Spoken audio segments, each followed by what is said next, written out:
Thérèse entra dans l'appartement sans frapper, en utilisant sa propre clé.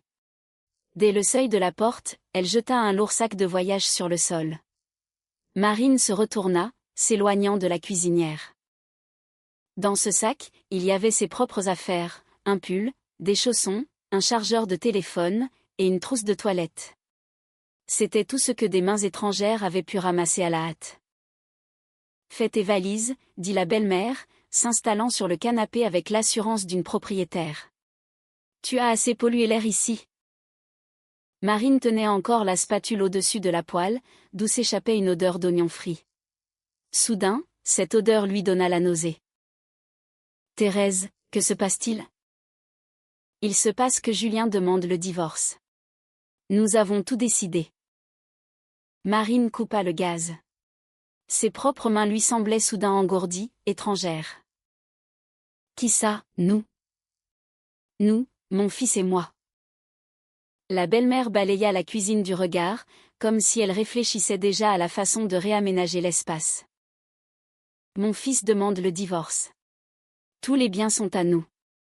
L'appartement, la voiture, la maison de campagne, tout restera dans la famille. Et toi, tu retourneras d'où tu viens. Une clé tourna dans la serrure. Julien entra. Il ne regarda même pas sa femme, tournant immédiatement les yeux vers sa mère, tel un petit garçon attendant qu'on lui dise quoi faire. « Maman, tu es déjà là? » « Oui, je suis là. J'explique à ta femme comment les choses vont se passer. Tu le lui dis toi-même, ou je dois le faire à ta place? » Julien garda le silence. Il retira sa veste, puis l'accrocha au porte-manteau. Marine fixait son dos, incapable de reconnaître le mari avec qui elle partageait sa vie depuis cette longues années. « Julien, regarde-moi. De quel divorce parlez-vous? » Il leva enfin les yeux. Il n'y avait aucune colère dans son regard, seulement de la confusion, et quelque chose d'autre, de fuyant, de coupable. « Marine, il faut qu'on parle, mais pas maintenant. Maman a raison, ce sera mieux ainsi. » Mieux pour qui? Thérèse se leva. Elle s'approcha, se plaçant délibérément entre son fils et sa belle-fille, comme pour dresser un mur infranchissable. Mieux pour tout le monde, et pour toi en premier lieu. Que as-tu à perdre ici? Tu n'as rien, tu n'as jamais rien eu. Tu es arrivé la bouche en cœur, et tout est tombé tout cuit dans le bec. Ça fait 7 ans que tu vis à nos crochets. Marine sentit ses joues s'enflammer. Pas de honte, mais plutôt parce que ces mots étaient prononcés à voix haute, avec un calme glacial, résonnant comme une sentence. Je travaille à mi-temps parce que vous avez vous-même insisté pour que je sois plus souvent à la maison, répondit Marine. Vous disiez que Julien avait besoin de confort. Le bœuf bourguignon bien chaud en rentrant, vous avez oublié? Je n'ai jamais rien imposé, balaya la belle-mère d'un geste de la main, comme pour chasser une mouche. Ne cherche pas d'excuses. Il fallait travailler, au lieu de traîner sur le canapé. Je ne traînais pas. Si, tu traînais. Thérèse se tourna vers son fils. Julien, dis-lui. Dis-lui combien tu as trimé pendant toutes ces années, pendant qu'elle profitait de tout, sans lever le petit doigt. Julien gardait le silence, les yeux rivés au sol. Ce mutisme blessait Marine bien plus que n'importe quelle parole de sa belle-mère. Il n'essayait même pas de prendre sa défense, ni même de défendre la simple vérité. À vos crochets? Et à ceux de qui d'autre? Tu travailles à mi-temps, tu ramènes des miettes? C'est Julien qui porte la famille à bout de bras. Marine ouvrit la bouche, puis la referma. Ce n'était pas le moment. Pas comme ça. Elle savait une chose, une vérité capitale que sa belle-mère ignorait, mais la révéler maintenant risquait de tout gâcher. Alors, elle se tut, se contentant de hocher la tête pour elle-même. Très bien, dit-elle doucement, nous en parlerons. Thérèse eut un petit rire de triomphe, prenant ce silence pour un aveu de défaite. C'est bien, tu es raisonnable. Je t'ai préparé tes affaires. Tu vas loger quelque part en attendant, et nous réglerons tout ça à l'amiable. Marine prit son téléphone sur la table. L'écran s'alluma. En fond d'écran, il y avait une photo d'elle et Julien, prise en vacances, il y a 2 ans. Ils riaient tous les deux. Elle regarda ce cliché, se demandant à quel moment précis il était devenu un étranger. Et pourquoi tant de hâte, demanda-t-elle. La belle-mère et le fils échangèrent un regard furtif, mais Marine le remarqua immédiatement. On ne se presse pas, répondit Julien. C'est juste que, le plus tôt sera. Sera quoi? Sera le mieux, trancha Thérèse. C'est quoi cet interrogatoire? Marine s'assit à table, croisa les mains, et posa la question qui lui brûlait les lèvres depuis quelques minutes. Tu as rencontré quelqu'un d'autre, Julien? Un silence de plomb s'installa. Julien tressaillit, comme s'il venait de recevoir un coup violent. Non, absolument pas. Marine, ne commence pas. Mais la belle-mère ne put se retenir. L'envie de porter le coup de grâce était bien trop forte. Et même si c'était le cas? Ce serait une fille bien, issue d'une famille convenable. Rien à voir avec toi. Ça y était. Marine expira lentement. Le puzzle prenait forme. Donc, vous avez déjà trouvé la future mariée. Parfaitement, nous l'avons trouvée, déclara Thérèse avec défi. C'est Aline, la fille de mon amie Nadine. Une fille intelligente, ravissante. Une famille respectable, avec une belle situation financière. Ça, c'est un bon parti, pas comme toi. Julien restait planté là, fixant toujours le sol. Marine comprit qu'il avait déjà donné son accord. En fait, personne ne lui avait demandé son avis. Sa mère avait tout décidé à sa place. Et depuis combien de temps préparez-vous mon remplacement? N'invente rien. Personne ne te remplace. C'est simplement la vie qui a pris cette tournure. Marine se leva, puis s'approcha de la fenêtre. Dans la cour, des enfants jouaient. Une femme poussait un landau. C'était une journée ordinaire, et pourtant, son monde s'effondrait sous ses pieds. Elle se retourna. D'accord, dit Vrosson. Mais pour le partage des biens, vous allez devoir patienter un peu. Et pourquoi cela? Demanda la belle-mère, plissant les yeux avec méfiance. Parce qu'il y a un petit détail, mais nous en reparlerons plus tard. Elle quitta la cuisine, les laissant se perdre en conjectures. Qu'ils se posent des questions, après tout. De retour dans la chambre, Marine ferma la porte, s'assit au bord du lit, et sortit une boîte à chaussures de l'armoire. C'était là qu'elle gardait ses documents. De ses doigts tremblants, elle tria les papiers pour en extraire un titre de propriété précis, celui-là même dont Thérèse ignorait totalement l'existence. L'appartement était à elle. Ni à Julien, ni à la famille. Il appartenait à Marine. Elle l'avait hérité de sa grand-mère maternelle, et il avait été mis à son nom bien avant le mariage. Julien s'y était simplement installé après leur passage à la mairie, et pendant cette longue année, la belle-mère avait cru dur comme fer que ce bien appartenait à son fils. Cela l'arrangeait bien de le penser, et Marine ne lui avait jamais mis la vérité sous le nez. À quoi bon? Ils vivaient leur vie, voilà tout. Maintenant, en tenant ce document, elle réalisait l'ironie de la situation, ils s'apprêtaient à partager un bien qui ne leur appartenait même pas. Le sien. Cependant, il était trop tôt pour se réjouir. Marine n'était pas du genre à abattre son atout-maître dès la première donne. D'abord, il fallait creuser, découvrir qui était vraiment cette fameuse famille respectable et aisée. Quelque chose clochait. La belle-mère insistait beaucoup trop sur l'argent, la respectabilité, le « bon parti ». Qui vante autant les mérites de quelqu'un, quand tout va réellement si bien? Derrière la cloison, sa belle-mère parlait au téléphone. Marine tendit l'oreille. Nadine, ma chérie, c'est bon, considère que l'affaire est dans le sac. Oui, elle est là, elle boude dans son coin, mais ce n'est rien. Dès qu'elle aura plié bagage, on va enfin pouvoir respirer. Dis à Aline de se préparer. Un fiancé pareil, ça ne se rate pas. Avec un bel appartement, une voiture. Marine se figea. On va enfin pouvoir respirer, avait-elle dit. Pas, les jeunes vont pouvoir respirer, mais bien, on. Un lapsus révélateur, une perche qu'il fallait saisir. Elle entr'ouvrit doucement la porte, juste de l'épaisseur d'un doigt. La voix de sa belle-mère devint plus nette. Mais on s'en moque de ses dettes. On les remboursera plus tard. On célèbre le mariage d'abord, et on fera les comptes ensuite. Ne t'inquiète pas, Nadine, mon Julien est un garçon malléable, on en fera ce qu'on voudra. Des dettes. Marine s'écarta de la porte, le cœur battant à tout rompre.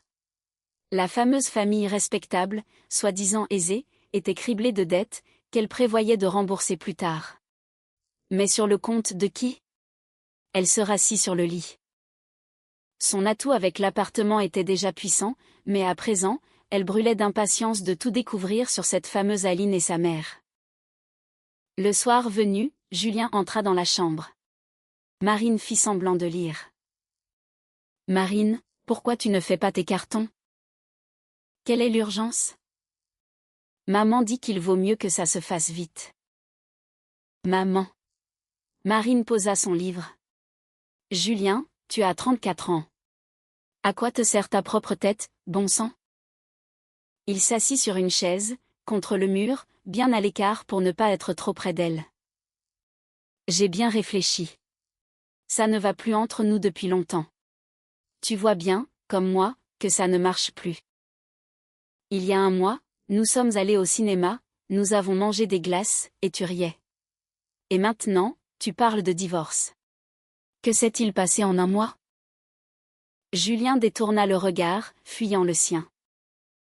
Il ne s'est rien passé. Cette Aline, tu l'as au moins vue en vrai? Un blanc s'installa. Oui. Une fois. Maman nous a présentés. Et c'est une fille bien. Très discrète. Il fit une grimace. Marine, pourquoi tu me fais subir cet interrogatoire? C'est nécessaire, voilà tout. Nécessaire pour qui? Pour tout le monde. Il lança ces mots si forts qu'il s'en effraya lui-même. Marine l'observait. Ce n'était plus son mari qu'elle voyait, mais un otage. Sa mère le manipulait comme une marionnette, et lui ne faisait même pas semblant de résister. Julien, tu sais au moins où elle habite, cette Aline? Comment ça, où? Chez elle. Et où se trouve ce « chez elle » Il balbutia, visiblement mal à l'aise. Quelque part, dans un nouveau quartier. Ils ont un très bel appartement, d'après ce que maman a dit. D'après ce que maman a dit, répéta Marine. Mais toi, y es-tu allé? Non. Pourquoi faire? Marine hocha la tête. Tout était clair désormais, Julien ne savait strictement rien. Il croyait sa mère sur parole, et sa mère gobait tout ce que racontait son ami. Personne n'avait pris la peine de vérifier la vérité. Très bien, finit-elle par dire, va te coucher, je vais réfléchir à mes affaires. Il sortit, soulagé d'avoir évité une crise de larmes ou des cris. De son côté, Marine prit son téléphone. Une fois, Julien lui avait montré une photo de cette fameuse rencontre. Ils étaient dans un café, accompagnés d'Aline et de Nadine. Marine retrouva le cliché. Aline était jeune, 25 ans tout au plus, fluette, emmitouflée dans un manteau visiblement hors de prix, mais elle avait le regard d'un animal traqué. Ce n'était pas le visage d'une croqueuse de diamants, plutôt celui d'une gamine qu'on avait traînée là de force. Nadine, en revanche, c'était une autre histoire.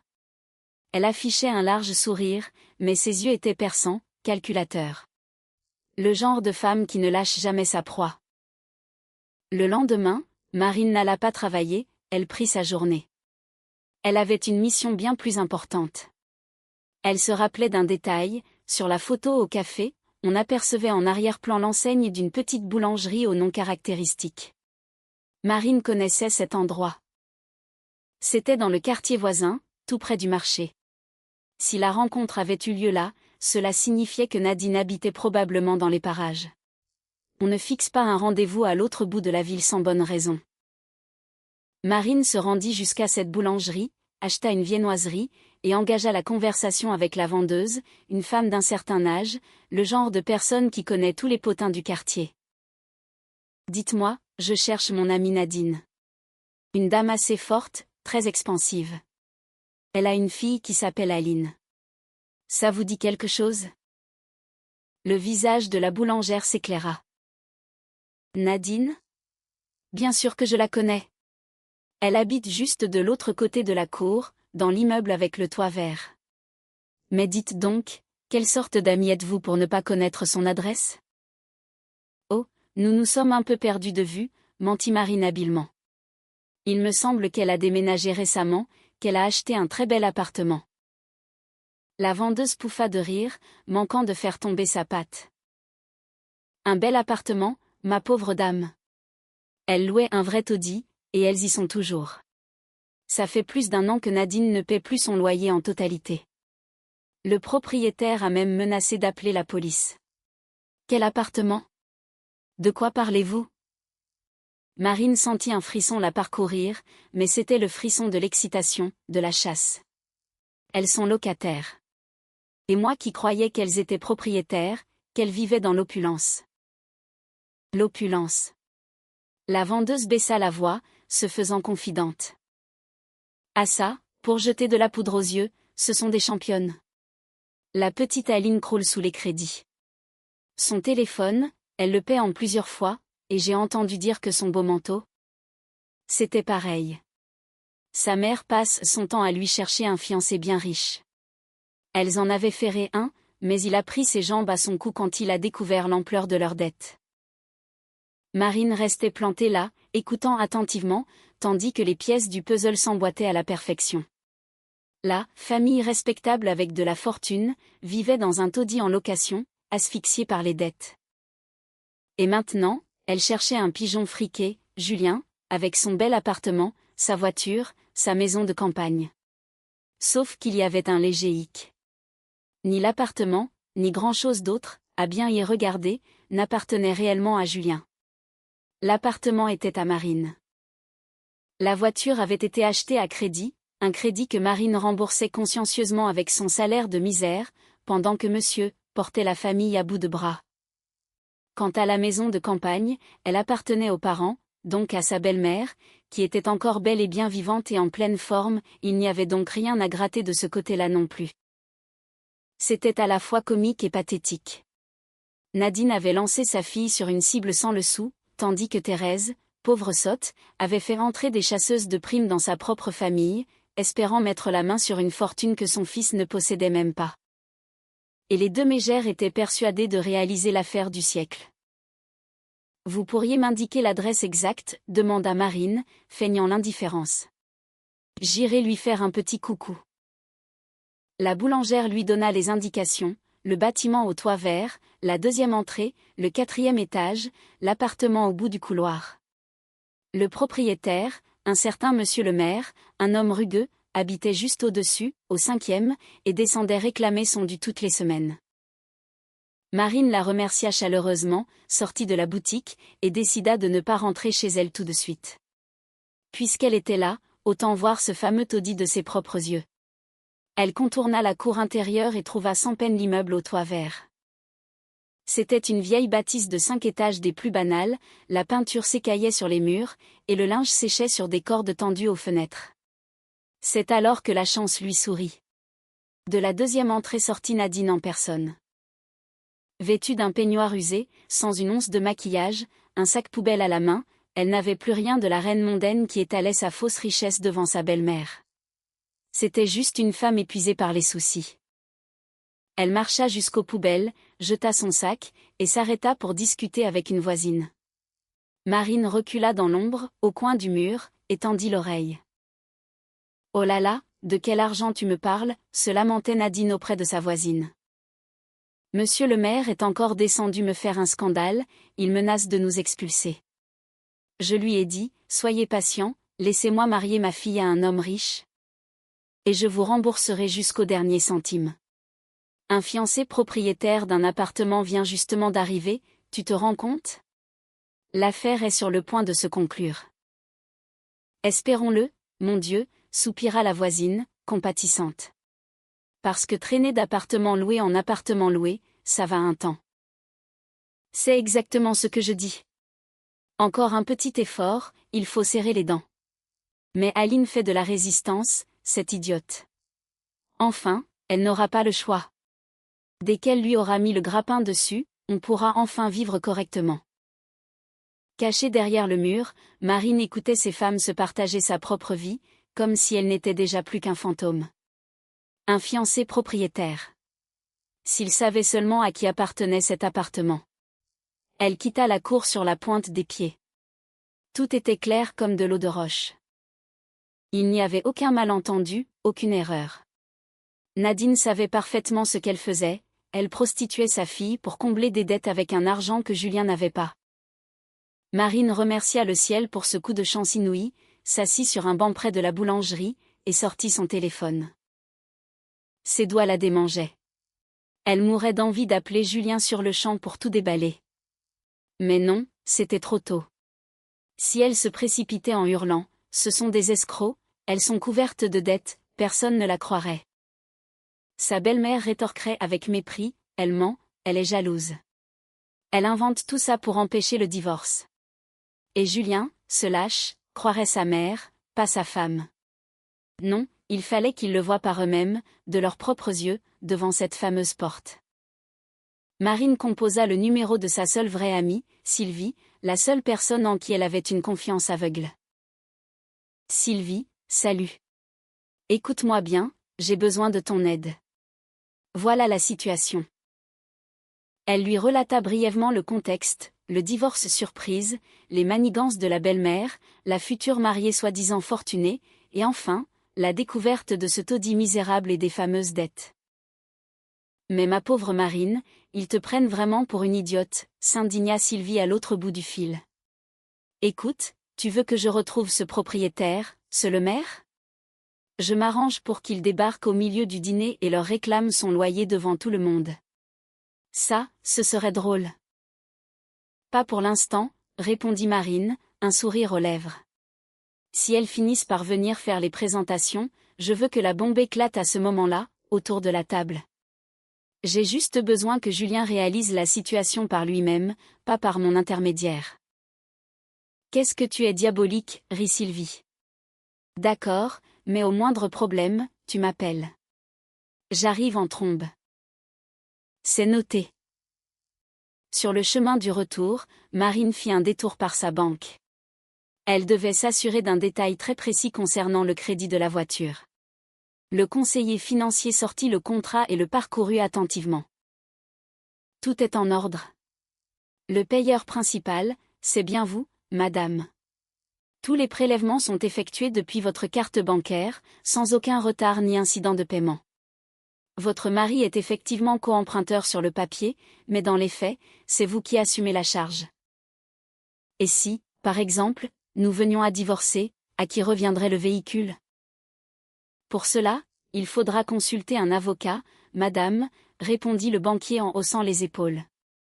Mais le juge prend systématiquement en compte la provenance des fonds. Or, tous les relevés bancaires sont à votre nom. C'est un argument de poids en votre faveur. Marine le remercia et quitta l'agence. Une nouvelle pièce du puzzle venait de s'emboîter. La voiture non plus, Julien ne la payait pas. C'était elle qui la finançait de A à Z, pendant que sa belle-mère s'en allait chanter sur les toits que son fils adoré subvenait aux besoins du foyer. En arrivant chez elle, elle trouva Thérèse toujours fidèle au poste. Visiblement, la belle-mère avait pris ses quartiers de manière permanente. Elle montait la garde, de peur que la belle-fille ne se ravise et refuse de partir en douceur. « Où traînais-tu » l'accueillit-elle d'un ton sec. « Tu faisais des courses ?»« Quelles courses ? Tu as fait tes cartons ?»« Je m'y mets, doucement, » répondit Marine, impassible. « Arrête de me jouer la carte de la douceur. » Thérèse se redressa, les mains sur les hanches, menaçante. « Demain, Nadine et Aline viennent dîner pour faire plus ample connaissance. Je veux que tu sois partie, tu m'entends ? Ne te couvre pas de honte, et ne nous humilie pas non plus. » Marine se figea. Demain, elle venait d'elle-même. Le scénario était parfait, elle n'aurait pas pu rêver mieux. « Très bien, » répondit-elle d'une voix docile et soumise. « Je partirai. Mais est-ce que je pourrais au moins faire mes adieux correctement, puisque la décision est prise? Je resterai un peu, je boirai un thé avec tout le monde, et puis je disparaîtrai. Sa belle-mère plissa les paupières, méfiante, mais la docilité apparente de sa belle-fille réussit à l'endormir, tout comme elle l'endormait depuis des jours. Bon, reste si tu veux. Mais tiens-toi tranquille. Je ne veux pas de crise d'hystérie. Aucune hystérie, promis, jura Marine. Tard dans la soirée, alors que Julien était sorti fumer une cigarette sur le balcon, son téléphone, posé sur la table de chevet, s'illumina soudain. Un nouveau message. Marine n'avait nullement l'intention de fouiller, mais l'écran de notification afficha clairement le texte. C'était sa mère qui écrivait. Mon grand, tout va se régler demain. Nadine m'a confirmé qu'Aline est d'accord. Surtout, mets Marine à la porte dès demain matin, qu'elle ne soit pas dans nos pattes. On gérera la suite entre nous. Marine relut le message 2 fois. Mais Marine à la porte dès demain matin. Voilà où ils en étaient. Son sort avait été réglé sans elle, en un clin d'œil. On la rayait de l'équation avec une désinvolture écœurante. Elle reposa le téléphone, millimètre par millimètre, à l'endroit exact où il se trouvait. À l'intérieur, elle bouillonnait de rage, mais son visage restait de marbre. Demain, on verrait bien qui mettrait qui à la porte. Elle ne ferma presque pas l'œil de la nuit. Allongée dans le noir, fixant le plafond, elle élaborait méticuleusement la moindre étape de son plan. À ses côtés, Julien dormait à poings fermés, le dos tourné. Depuis une semaine, ils dormaient ainsi, dos à dos, comme des étrangers partageant un même lit. Marine écoutait son souffle régulier, et ne ressentait plus rien pour lui. Ni pitié, ni amour. Rien qu'une colère froide, tranchante, et une détermination sans faille. Il l'avait trahi avec une facilité déconcertante. Sa mère avait claqué des doigts, et lui s'était exécuté. Pas une seule fois il n'avait pris sa défense, pas une seule fois il n'avait cherché à savoir ce qu'elle ressentait. 7 ans de vie commune, balayés en un mois. Très bien. Demain, il découvrirait la vérité. Il verrait le vrai visage de la fiancée que sa mère lui avait dégoté, et il comprendrait le prix de cette prétendue famille respectable. Dès le petit matin, avant même l'arrivée des convives, la belle-mère se mit à l'œuvre. Depuis la chambre, Marine surprit une conversation sur le palier. Thérèse chuchotait avec Valérie, la voisine du dessous. « Mais oui, on la met dehors, susurrait Thérèse d'une voix mielleuse. Elle n'est d'aucune aide pour la famille, vous comprenez. Elle cuisine mal, c'est une très mauvaise maîtresse de maison. Mon pauvre Julien a tellement souffert avec elle. Dites, Valérie, si jamais on vous pose la question, vous pourriez confirmer qu'elle ne s'occupait pas de son mari, qu'elle passait son temps à courir à droite à gauche? Oh là là, Thérèse, comment voulez-vous que j'atteste de choses que je n'ai jamais vues, balbutia Valérie, prise au dépourvu. Marine m'a toujours semblé être une jeune femme très discrète, très travailleuse. Je n'ai jamais rien remarqué d'étrange. Réfléchissez bien, Valérie, réfléchissez. Entre voisins, on doit s'entraider. Cachée derrière sa porte, Marine secoua la tête, mi-amusée, mi-écœurée. Sa belle-mère recrutait déjà des faux témoins. Elle tentait de fabriquer de toutes pièces l'image d'une femme de mauvaise vie, incapable de tenir son foyer. Tout cela au cas où le divorce se passerait mal, pour assurer ses arrières. Heureusement, Valérie n'était pas tombée dans le panneau. La porte d'entrée claqua, la voisine s'en alla sans avoir rien promis. Marine eut un petit rictus. Voilà déjà un témoin en moins pour la belle-mère. Toute la matinée, Thérèse se comporta comme un général en chef sur un champ de bataille. Elle réquisitionna la cuisine, fit cuire un grand gâteau, envoya Julien faire 1000 courses, et récura l'appartement de fond en comble. Marine, de son côté, participait aux préparatifs, silencieuse et efficace, jouant à la perfection son rôle de femme soumise. Mais en elle, une tension vibrante faisait trembler chacun de ses nerfs. Vers midi, on sonna enfin. Les invités étaient là. Nadine, imposante, bruyante, engoncée dans un chemisier à paillettes, fit une entrée théâtrale, telle une reine. Dans son sillage, Aline, vêtue de ce fameux manteau hors de prix, avançait à pas de loup, les yeux baissés, comme résignée à son sort. « Ma chère Thérèse » s'exclama Nadine en lui sautant au cou, la couvrant de baisers.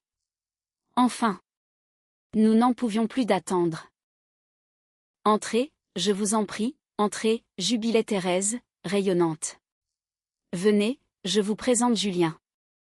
Allez, ne reste pas planté là comme un piquet. Julien, voici Aline. » Julien, visiblement mal à l'aise, esquissa un hochement de tête. Aline, pour sa part, murmura un petit bonjour à peine audible. Marine, adossée au mur, observait le manège, sans rater une miette du spectacle.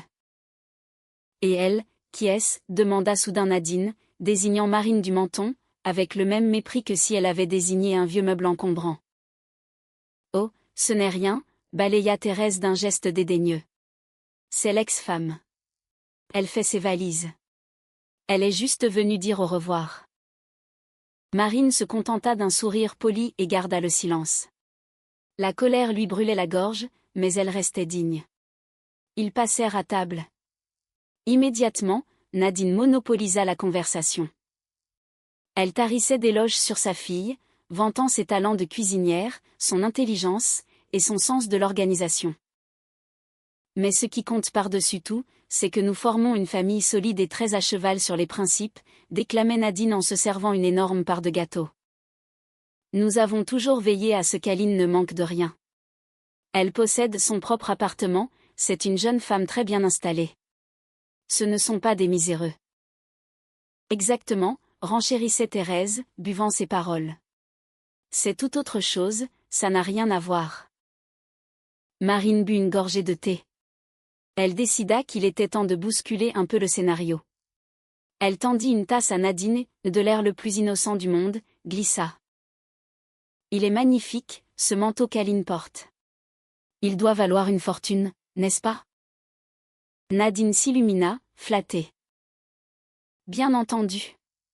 Quand il s'agit de notre fille, on ne compte pas à la dépense. Elle n'a droit qu'au meilleur. » « Vous l'avez sûrement pris à crédit » sourit doucement Marine. « Tout le monde fait ça, de nos jours. » Nadine hésita une fraction de seconde, son regard fuyant de droite à gauche. « Pourquoi à crédit ? Je l'ai payé comptant, voyons. Nous n'avons aucun souci d'argent, Dieu merci. » Au même instant, Aline reposa brusquement sa tasse. Un peu de thé déborda et tacha la belle nappe. Sans dire un mot, sans même relever la tête, elle tamponna fébrilement la tache avec une serviette en papier. Ce détail n'échappa pas à Marine. « Et sinon, vous habitez dans quel coin, Nadine » s'enquit Marine, poursuivant son interrogatoire avec la plus grande candeur. Nadine eut un nouveau temps d'arrêt. « Dans un quartier très récent. C'est un superbe appartement, très lumineux. » « Et vous en êtes les propriétaires ? » « Évidemment, que nous sommes propriétaires, » s'offusqua Nadine, relevant le menton avec arrogance. « Un beau 4 pièces, figurez-vous. » À ces mots, Aline baissa la tête encore plus bas, et se mit à tracer des sillons invisibles au fond de son assiette avec sa fourchette. « Tiens, c'est curieux, » fit remarquer Marine d'une voix cristalline. « J'avais entendu dire que vous étiez locataire.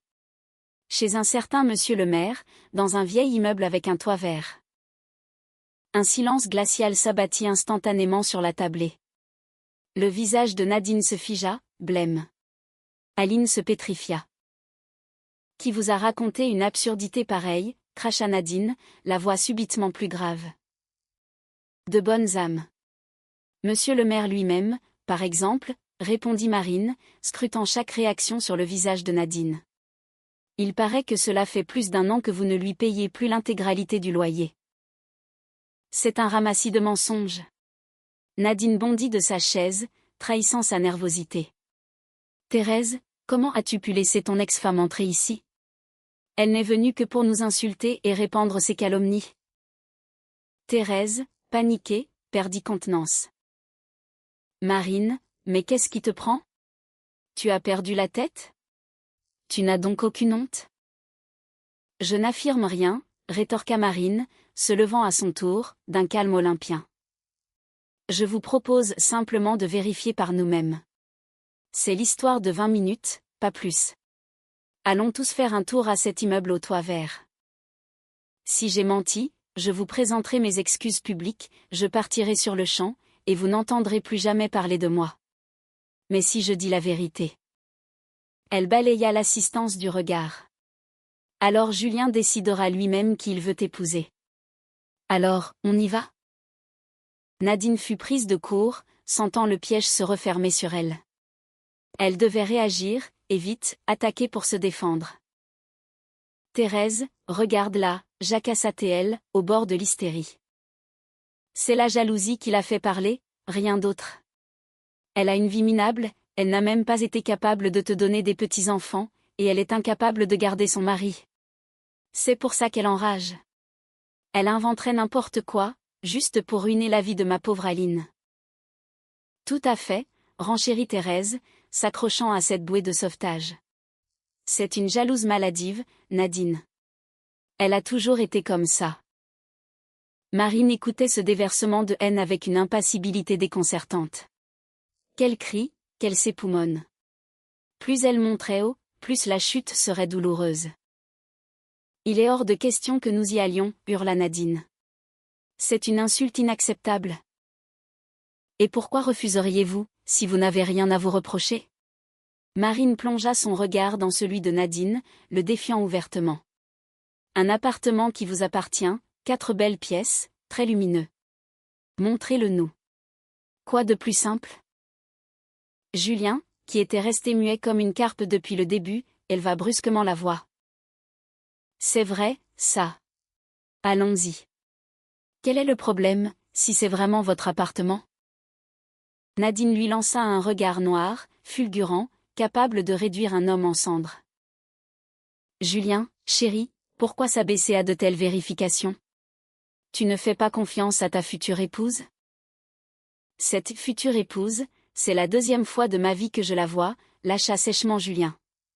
Pour la première fois depuis des mois, il parlait avec lucidité. On y va.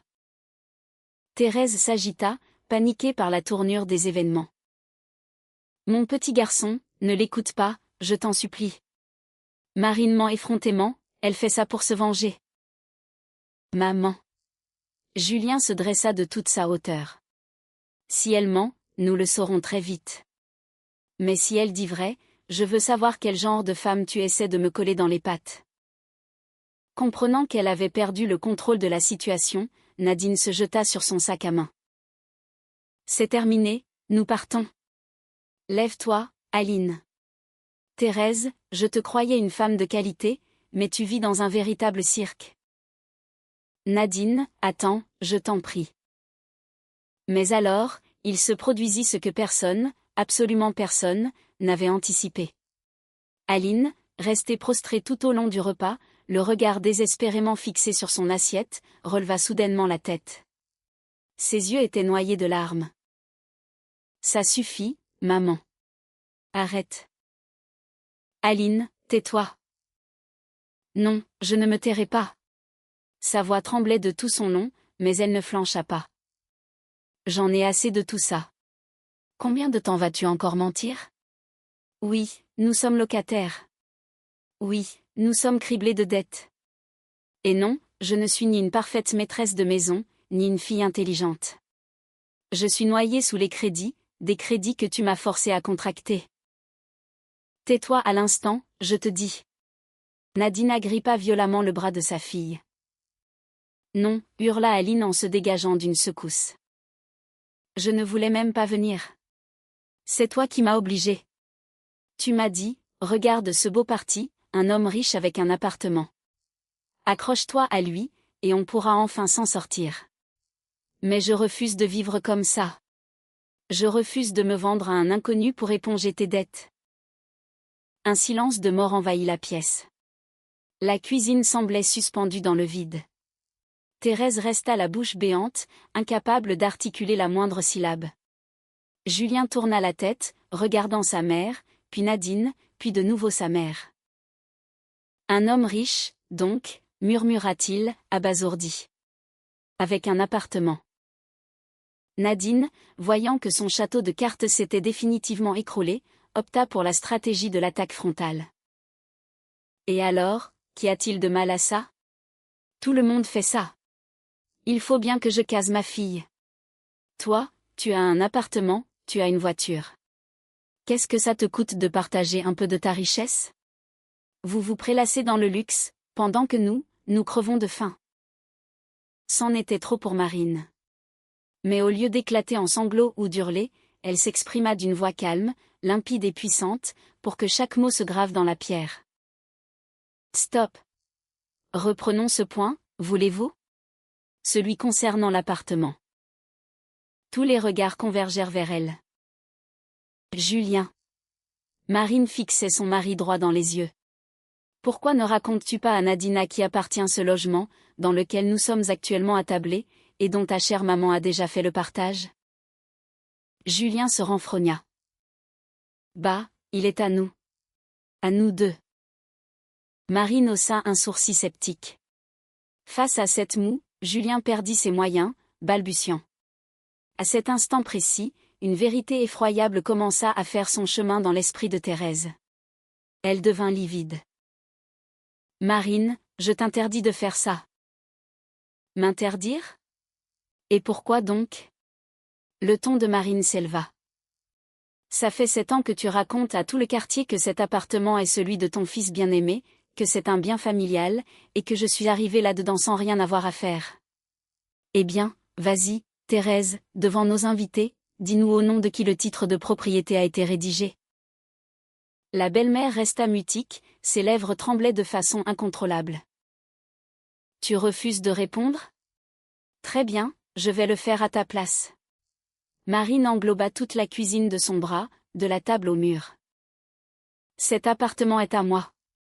Je l'ai hérité de ma grand-mère maternelle, et le titre de propriété était à mon nom bien avant notre mariage. Julien n'y a posé ses valises qu'après notre passage à la mairie. Cela fait 7 ans qu'il est logé et nourri dans mon appartement. C'est un mensonge, glapit Thérèse, bien que sa voix se brisât sur la dernière syllabe. Tu veux que je te montre les papiers? Ils sont dans la chambre, dans la boîte à chaussures. Je vais te les chercher?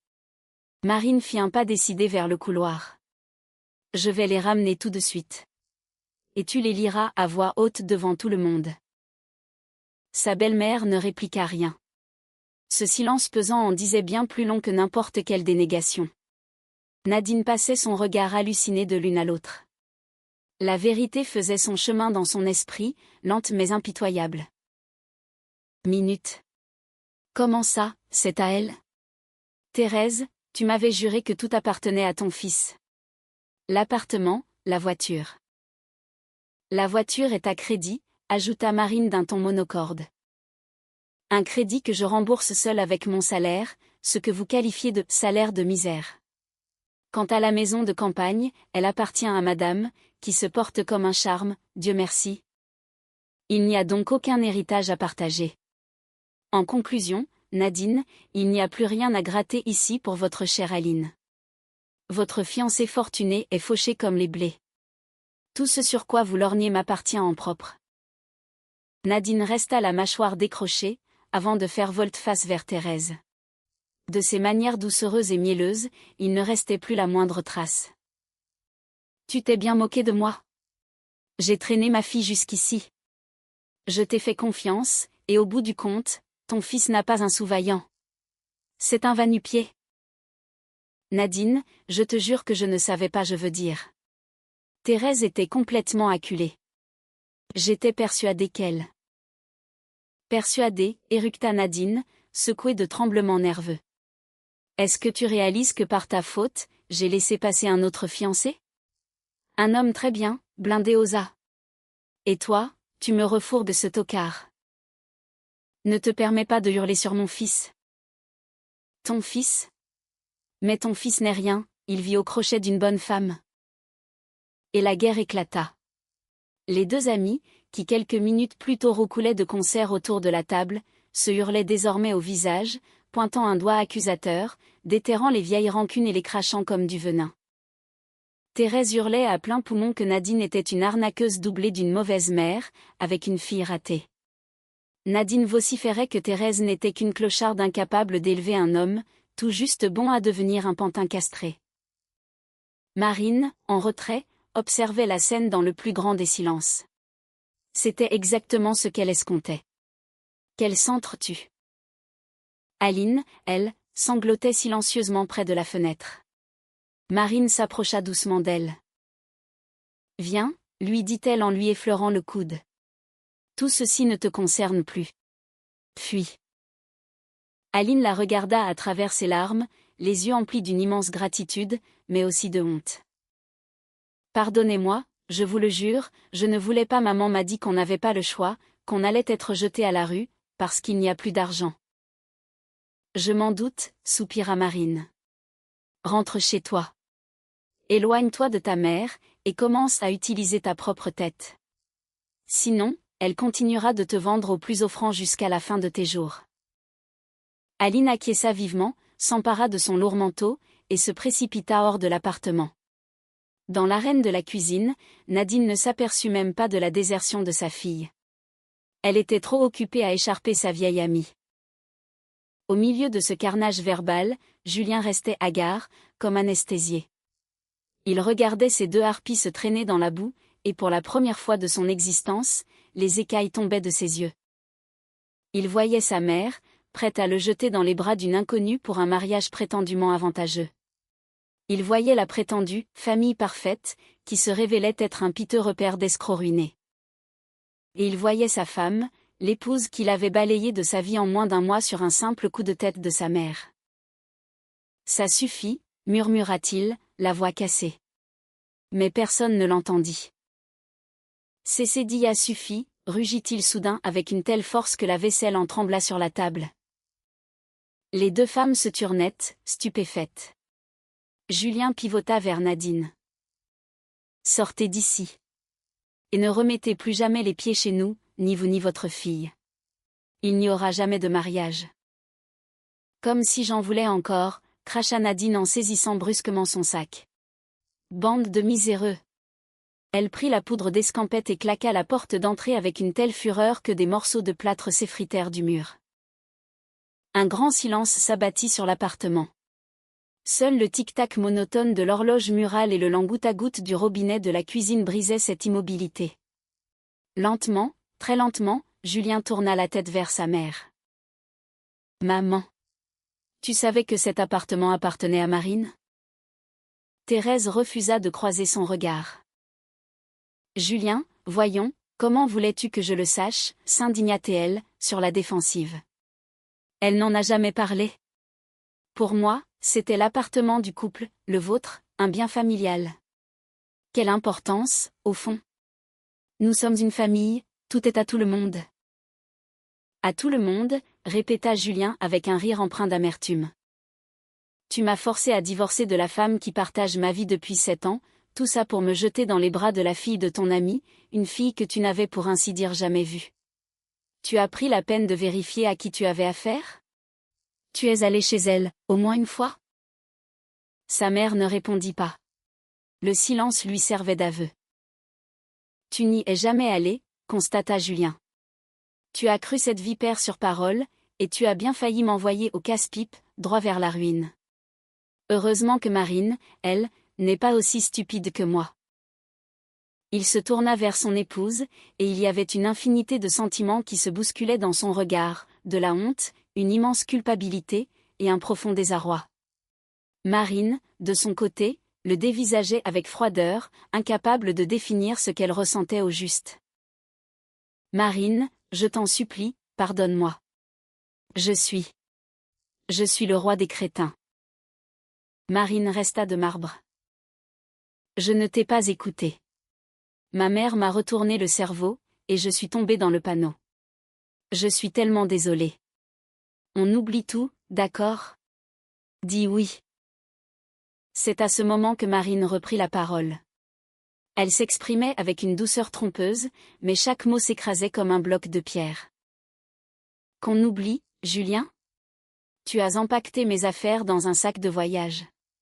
Tu as accepté de divorcer sans m'en parler une seule fois. Pendant toute une semaine, tu m'as tourné le dos dans le lit, attendant patiemment que je débarrasse le plancher. Dans ta tête, j'étais déjà rayé de ta vie. Et maintenant que tu te rends compte que l'on s'est joué de toi, que ta belle affaire est un fiasco, tu veux qu'on oublie tout? Tu sais ce qui est tragique, Julien? Tu ne m'as pas trahi par manque d'amour, mais simplement parce que ta petite maman te l'a ordonné. Tu n'es même pas capable d'assumer ta propre trahison. Elle secoua la tête, écœurée. Et c'est bien ça le pire. Thérèse, tentant désespérément de sauver les meubles, essaya de s'interposer. Marine, s'il te plaît, ça suffit. Vous vous êtes réconciliés, laissons le passé au passé. Et quant à vous, Thérèse? Marine fit volte-face, pointant son index vers sa belle-mère, qui tressaillit violemment. Taisez-vous. Je vous ai supporté pendant 7 ans. Pendant cette longues années, vous m'avez reproché de manger le pain des autres, et ce, sous mon propre toit. Vous voulez savoir ce qui va se passer maintenant? Terrifiée, la vieille femme la fixait, les yeux écarquillés. Maintenant, vous allez tous les deux faire vos valises, et vous allez vider mon appartement. Comment ça, vider les lieux, halta Thérèse, décomposée. Mais pour aller où? Aller où bon vous semble.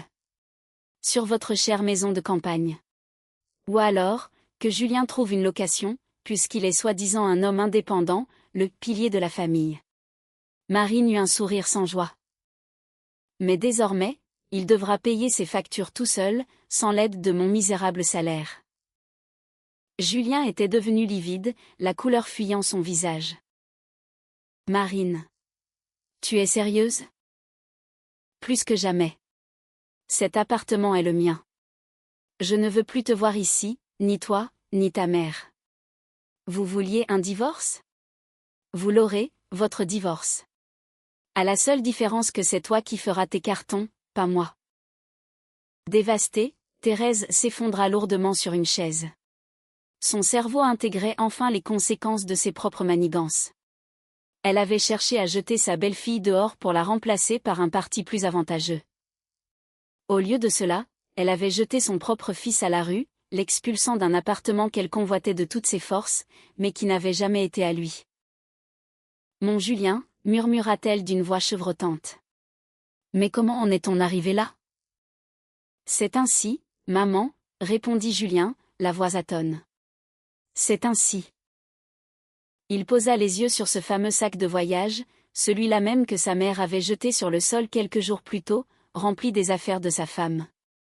Cette fois, c'était à lui d'emballer sa vie. Marine s'empara de sa tasse de thé froid et vida son contenu dans l'évier. Par la fenêtre, elle observait le crépuscule envelopper la cour. Une cour ordinaire, un soir ordinaire. Mais à cet instant, sous ses pieds, le sol était ferme, solide, indestructible. C'était chez elle. Pendant ce temps, dans la cour de l'immeuble au toit vert, à 2 arrêts de bus de là, Nadine rentrait seule, hurlant à plein poumon dans la cage d'escalier, maudissant cette Thérèse la miséreuse, et son bon à rien de fils. Manque de chance pour elle, monsieur le maire descendait justement les escaliers pour réclamer les arriérés de loyer. La soirée de Nadine s'annonçait des plus éprouvantes. Dès le surlendemain, les rumeurs allaient bon train dans le hall de l'immeuble. Valérie, la voisine du dessous, s'était fait un malin plaisir de raconter à tout le quartier comment Thérèse avait tenté de l'acheter pour calomnier sa belle-fille. Et le comble de l'ironie, la fameuse belle-fille était l'unique propriétaire de l'appartement, et le fils chéri de Thérèse n'y était logé qu'à titre gracieux. Les commères du quartier hochaient la tête, sarcastiques, vous voyez le genre? Elle visait la lune, et elle s'était allée dans la boue. Thérèse, qui se targuait jusqu'alors d'être une femme respectable et considérée, rasait désormais les murs, cible de toutes les moqueries et des messes basses dans son dos. Nadine ne donna plus jamais signe de vie. D'ailleurs, à quoi bon appeler? Le fiancé avec son bel appartement n'était plus qu'un lointain mirage, mais la dette envers monsieur le maire, elle, n'avait pas disparu. Les rumeurs affirmaient qu'elle avait finalement été expulsée de son taudis, le propriétaire ayant perdu patience. Quant à Aline, elle prit enfin son envol, elle quitta sa mère, se trouva une petite chambre de bonne, décrocha un emploi, et jura ses grands dieux que plus personne ne tenterait jamais de la marier de force. Chez Marine, Thérèse finissait de faire son sac. Ce même sac de voyage avec lequel elle avait menacé sa belle-fille. Ses mains tremblaient de vieillesse et de regret. Près de la fenêtre, Julien lui tournait le dos, le regard perdu au loin. « Julien » essaya-t-elle encore, la voix brisée. « Où va-t-on aller maintenant ?»« Je ne sais pas, maman, » répondit-il sans se retourner. « Je vais me trouver une location, et je vais travailler, comme tout le monde. Peut-être qu'avec le temps, Marine finira par pardonner. Elle ne pardonnera pas. Et elle aura bien raison. » Il saisit sa veste, négligemment posée sur le dossier d'une chaise. Dans ce même sac de sport que sa mère avait jadis apporté pour jeter les affaires de Marine, il glissait maintenant ses propres effets. Quelques paires de chaussettes, des chemises chiffonnées, son chargeur de téléphone. La même scène, mais à l'envers. Dans la cuisine, Marine rangea sa tasse propre dans le placard et referma la petite porte. Pour la première fois depuis des jours interminables, elle prit une grande inspiration et respira enfin librement. Elle était chez elle, dans cet appartement qu'on avait vainement tenté de lui arracher, et qu'il n'avait jamais pu lui prendre.